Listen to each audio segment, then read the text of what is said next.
WandaVision. A 9 episode run wrapping up this past Friday. Um, I think I want to kind of just start with, did WandaVision meet your expectation in terms of quality of the show, but also the, I don't know, the energy around the show, the fandom around the show? Were you surprised by any of it? Yeah, well, I think that's the thing. You have to have the correct expectations for MCU on TV, the same way you Mhm. did with Star Wars on TV with The Mandalorian. And The Mandalorian did a really good job of uh, conveying expectations while also leaving you wanting more. And I think the difference with WandaVision is that there is no Baby Yoda. There is no like bomb waiting to explode on the show, right? In the case of WandaVision, and there's so many angles to take this after seeing the full season. In the case of WandaVision, if you're wanting to see like consequential MCU moments and earth shattering, groundbreaking things occur in the plot, you're not going to get that. And newsflash, you're not going to get that in Falcon and the Winter Soldier either. That's not what's happening here. In the case of WandaVision, I think where it did meet my expectations was the first two-thirds of the show when it was allowed to just be a TV show and also pay really interesting and generous homage to classic sitcoms of the previous decades. When the show had to put that to the side and service its greater MCU uh, requirements, I was less interested. So it really all depends on what you're watching and what you're looking for, I think, with this. And it's Yeah. really notable that the conversation around WandaVision, like a lot of MCU stuff, is often more focused on what's not happening, what's Mhm. not yet occurred. What is Kevin Feige doing next? Where is the puzzle going? What piece did he just play? Versus actually evaluating what you're watching. And again, WandaVision in the beginning was well made TV, and it's almost unfair to the show to put other things on it.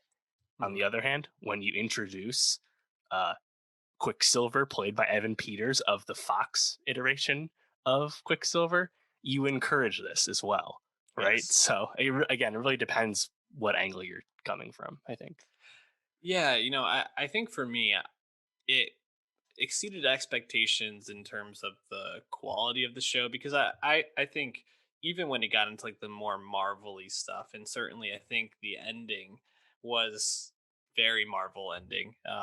And actually I think could have been better, but the showrunner, not Kevin Feige, but uh, uh, Jack Schaefer Yeah. talked about in an interview how the COVID-19 pandemic has actually had made them kind of have to wrap things up quicker than they wanted, which actually affected some of the things that happened in the finale, which is a bit disappointing.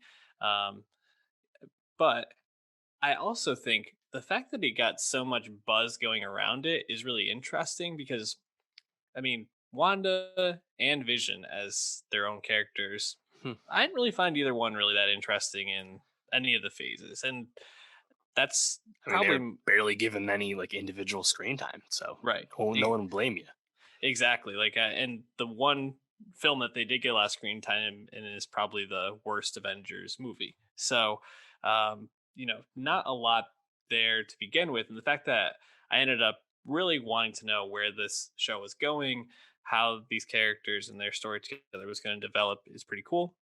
Um, I think the show was always going to be about Wanda dealing with grief. And the fact that it became theories about Doctor Strange possibly Hmm. showing up, Mephisto, all of these Reed things. Richards. Right. It's like John Krasinski as Reed Richards in a episode of The Office that Wanda puts herself in. It's like, that these all sound great, but why don't we like kind of pull back on the expectations like you talked about? And I think that in the end actually probably hurt the perception of the show to some people, which is a bit unfair. Yeah, totally. The thing is, to me, watching Mandalorian not advance plot from week to week at times, that was okay to me because we were still getting well made science fiction western stuff Right. happening, right? You didn't have to be invested in the greater Star Wars plot to enjoy what you were seeing week to week. And yeah, maybe when it's a quote villain of the week filler episode, ooh, it's still well made, right? It's still being television and it's cool. Hmm. Thing is, I don't know if the MCU has that in it. In the case of WandaVision, it was okay because we had these really obvious window dressing on the show with again all the sitcom homage, and going through that was excellent. But if we didn't have that, what is like MCU just doing stuff for a week gonna look like? That's what I'm worried about with Falcon now, because Yeah. when there's nothing special happening, I don't feel like the MCU is actually rich enough to support this in terms of standing out. And if you think about WandaVision, my least favorite stuff about it was everything that wasn't with Wanda and Vision. Hmm. Do I like Randall Park and Kat Dennings, like Darcy and Jimmy Woo? Of course. And Tiana Paris as Monica Rambeau, she's great. I like them. They had nothing to do with this story at all. The only reason they're there is because this is the MCU. They don't Mm. actually need to be there at all. And Tyler Hayward, the acting sword director, really just devolves into a cartoony, worthless villain by the end. All of Yeah. that was so unnecessary. I wish the show could have actually just committed to just being about Wanda and Vision, right? But of Yeah. course, it can't do that because it has to serve the MCU master and stuff. Yeah, I think you're right that it doesn't have it in it right now, but I actually feel like the direction that these next stages of Marvel is moving actually could build that out, because when I think about what kind of like structure do you need with that, is that you need like a world that people want to spend time in, and I think the X-Men and the Fantastic Four are actually perfectly set up to provide that, right? Because if you get just like the X-Men at Professor X School for the Gifted, you Mhm. can definitely just kind of take the playbook from the cartoon and create all these side quests if you want, or all these things that are happening episode to episode don't actually have consequence to a larger picture. Same with, I think, the Fantastic Four. Like, I think you can kind of build the same, some side episodes out with that. But yeah, with someone like Wanda and Vision, when they're doing stuff that's inconsequential, again, I have no investment in these characters beyond the fact that we saw like them in the Avengers movies, and obviously Vision being killed twice in front of Wanda is pretty horrible. But I didn't necessarily leave feeling like a huge connection to them. So it's like, Mhm. yeah, do I really care what you're doing the rest of the time? Not really. Well, the thing with WandaVision for me too is the way it ends, right? There's like there's little nods, like, oh, it's Wanda being bad. She's now the Scarlet Witch. We got the Scarlet Witch origin story. Hmm. Magneto's nowhere to be seen. Maybe this is a version of Scarlet Witch where she's not a mutant at all, or a daughter of Magneto that already exists in the comics. That wouldn't surprise me. But I laugh when people are like, oh, maybe she's going to go bad. Maybe she'll be a villain in Doctor Strange too. Because if they wanted to do that, they could have really set that up a much better way in WandaVision. Hmm. But they hand wave the fact that she imprisoned a whole town of innocent people for months. They just The totally laugh away that way. And Monica is like, yeah, I probably would have done that too for my mom. And it's like, what the hell? Like oh man, I thought that was ridiculous. At least that lean into it. that was really great when she was like, "They'll never know what you sacrifice." Like, what you sacrificed, you just took away 2 months of their lives. That's the other thing too. Sacrifice what? You mean her fake husband and kids? Her not Right. real husband and kids? That's also kind of a sticking point for me because they're not actually real. Right. But in the Yeah. process, Vision is back. White Vision is now normal Vision out there to be brought back in when they need to bring him back in. That's cool. Makes sense. They were Sure. going to do that Yeah. eventually. Sure. But like, I don't know if the beats fully land as much as they should. And I think they could have done a better job actually leaning into this just being about Wanda having a tough time. Same thing with Iron Man 3. I love Iron Man 3 because it's actually just about Tony Stark having PTSD and being fucked up. Yep. And when they actually lean into that and just let Tony be off the rocker a little bit, it's good. When they get away Mhm. from that's when the movie earns most of its detractors.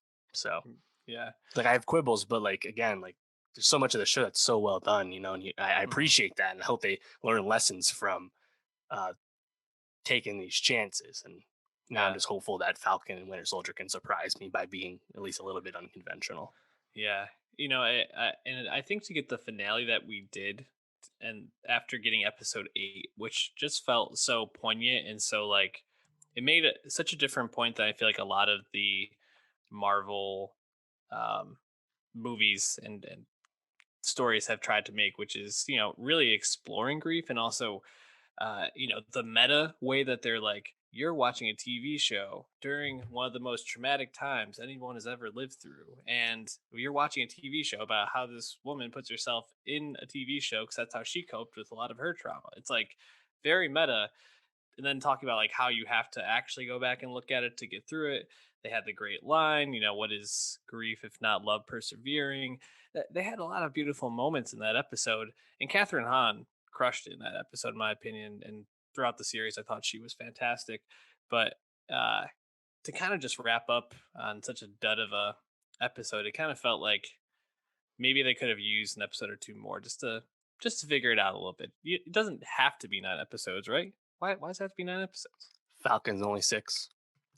And Loki, I think, is only like 5 or 6 too. So Mhm. it's tell the story you want to tell, but it's also okay to give yourself 10 or 11 if need be.